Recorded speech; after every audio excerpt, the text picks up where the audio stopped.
Well, hey guys, welcome to this episode of the Dream Sky Podcast. My name is John Thomas, and we are going to have a dream from another person that's here, part of the Streams family, Allison Davenport. Well, Allie. So, You know me as Allie. yeah, Allie, tell us about your dream. So I dreamed that I was at an event and there was a prophetic minister there to minister. So I'm sitting in the event, but just kind of observing.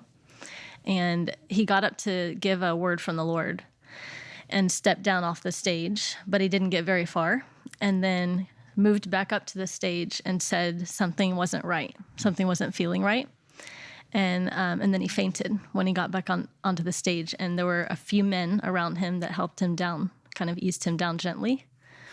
And as his mic was still on, and I heard him kind of mutter something about caution before he fainted. So I'm kind of in the crowd next to my husband, and I immediately, it's like my spirit engages, and I start laughing in the spirit, in like a warfare kind of sense. So it's like I was praying in the spirit, but in laughter. Okay. And I began declaring things over him audibly in front of everyone there, kind of sticking out by myself, and saying, the laughter of heaven is over your life, something, declaring something about the joy of the Lord being his strength, that his strength would be renewed, and just kind of a word from the Lord, I guess, over him to break the assignment that I was seeing was taking place against him. And as I did that, as I'm laughing and declaring that, my husband starts laughing with me. And then I look up, and a few rows ahead on the front row is a worship leader we know of named Roland. And he looked back at me and acknowledged the laughter and started laughing with me too. And I think we were the only three in the room. So that's kind of how that part ended. And then in the dream, I saw him like a few days later, and he was kind of back up on his feet, but a little weak. Yeah. Still not quite feeling himself.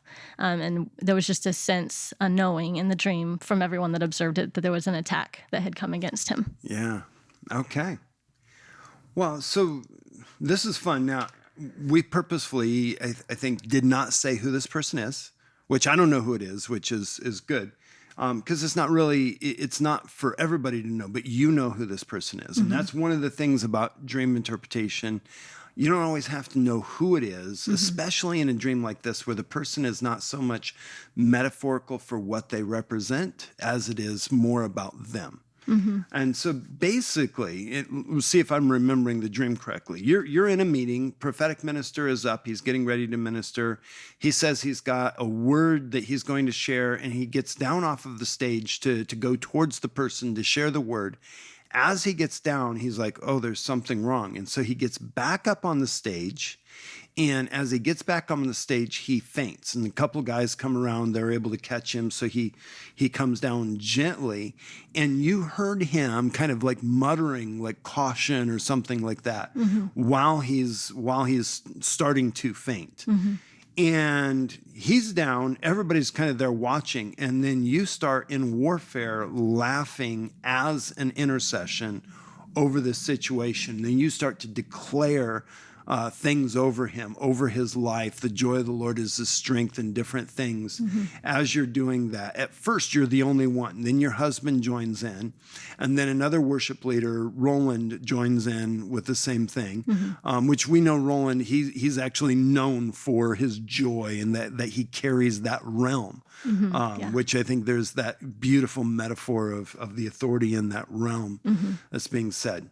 That scene ends. And you see him a few days later, and he is seeming to be fine. And I actually can't remember, was there an interaction with him when you saw him a few days later? It was just, you saw him and he seemed to be fine. I don't know if I interacted or if he just passed by me, but he was kind of back up on his feet, still a little weak. There was just a knowing that was an attack that came against him. Yeah, that was an attack of the enemy that came against him. Yeah. So basically, this is an intercessory dream. Right? It's calling you to pray, calling you to intercede for this person because the enemy wants to attack them. They're carrying something. They're carrying a message from the Lord. But the enemy has a way to get at them. But what they need is the joy of the Lord, that peace. So how you responded in the dream actually is the prophetic word of how to pray and intercede in the waking. So through that declaration, through that joy, the Lord sits in the heavens and laughs. When the people scheme, that it's not about getting worried about the plan of the enemy, the attack of the enemy, the scheme of the enemy, but just recognizing God's sovereignty and holding on to that place of joy, that in the midst of attack, that he would be able to hold on to joy. And that whatever it is that's going on would be a very temporary season, that he would be back on his feet very quickly, being able to step into what he was intended. Wow. Yeah. Does that make sense? It does make sense. So this is more of a I'm observing, and it's for him. Yeah. So it may be something I would share. It could possibly be something that you would share. Yeah. And it's kind of more participating, I would say, because you're praying in tongues. The main activity is really about him, other than you're the one that's laughing and engaging, and people are responding to you in that piece. But that's kind of there's the two-sided piece of it. It would be hard. Like if you're going to make the focus of the dream, would he be the focus or would you be the focus? Yeah, that's been my I question. mean, it would be, you could almost go either way. And that's one of those interesting things about intercession dreams is sometimes it's hard because it's about the other person, but it's also showing your response and the intercessory strategy and how to respond and what to do in that response. Right. Yeah. So when he stepped down to give the word, it was a corporate word rather than a word for an individual. So does that speak to anything about, maybe the level of attack that the enemy would try to set against him, or is it? Yeah. Well, I wonder if, the hard thing is figuring out, was there a why he stepped down in that way? Was he trying to get on the same level as everybody when he shared that? Well, I think that's the way he ministers.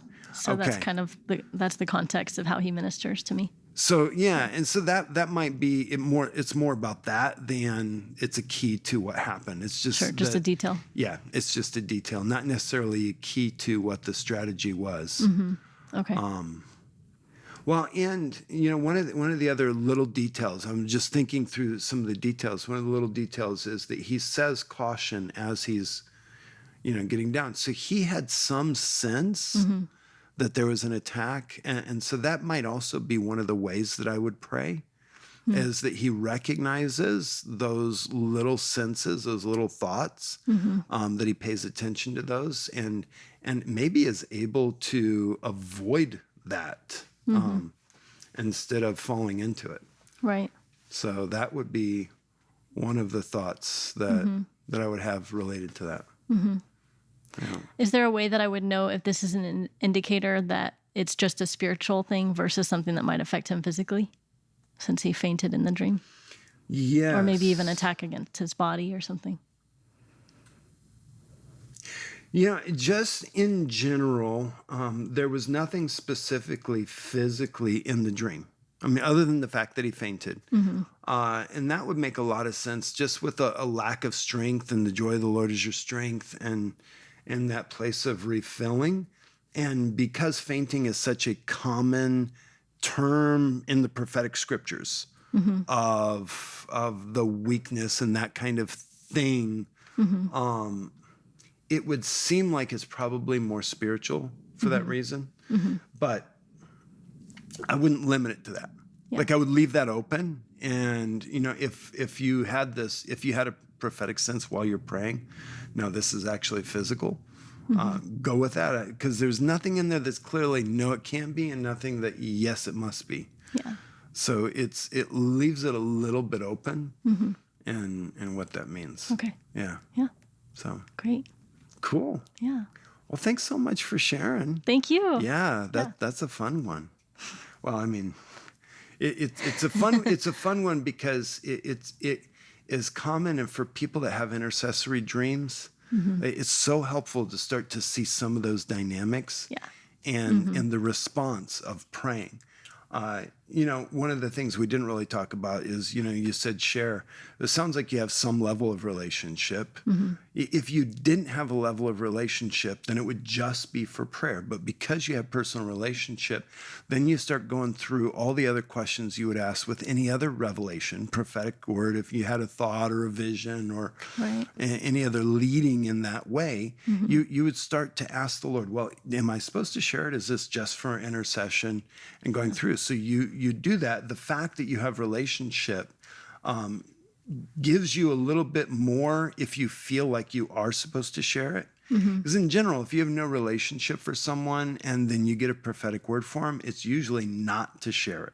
Yeah. And, I've seen a lot of people that get frustrated because like they have a dream about somebody and yeah, but nobody's listening to me. Well, do you have relationship? Well, no. Right. Yeah. It probably wasn't to share, but God showed me. Yeah, he did. He did show you, but it doesn't necessarily mean that. But this situation, I think it's possible that would be a good thing. Okay. Yeah. Gotcha. Well, Awesome. thank you so much. Yeah. Yeah, that is helpful in the learning process for me Good. as an intercessor. So Yeah. thank you Well, so thank much. you so much.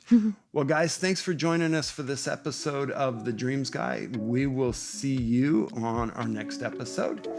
My name is John Thomas. Bless you.